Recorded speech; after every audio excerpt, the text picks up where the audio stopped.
So let's get practical about counselling. You might have a tween or teen on your hands right now who's going through a really difficult time. And you're hoping that if you can get them to see a psychologist, it's going to be the lifeline that they really need. But you and I both know this. Talking to kids about counselling can be as difficult as selling ice to an Eskimo.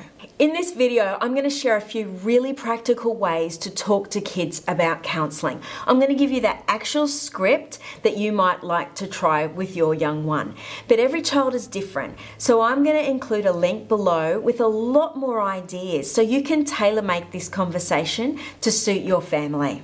So idea number one is this. We often say to kids, I think you really need to see a counsellor. But that word need really implies that there's something kind of wrong with them. What I'd like you to do is change it up a bit.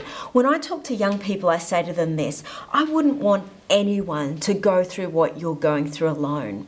I think you actually really deserve to get some help. Idea number two is this. I want you to suggest a trial period. If you've got a teenager who's really resistant to talking to someone, you might like to say to them this: how about you try 2 or 3 sessions and we can assess it after that. All I want you to do is just give it a go. Idea number 3, I want you to appeal to their sense of compassion. Sometimes it's easier to do something for someone else other than do it for yourself. So what I want you to do is actually say, look, would you just try this for me? I think it could be really helpful for you. Would you actually just do this for me? And although we want them to be engaged participants in counselling, it's just important sometimes to get their foot in the door.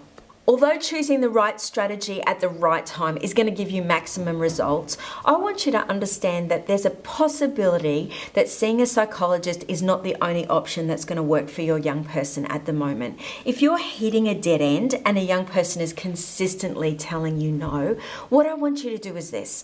I want you to turn the question around and I want you to ask them, what do you think is going to help you right now? How can we best support you right now?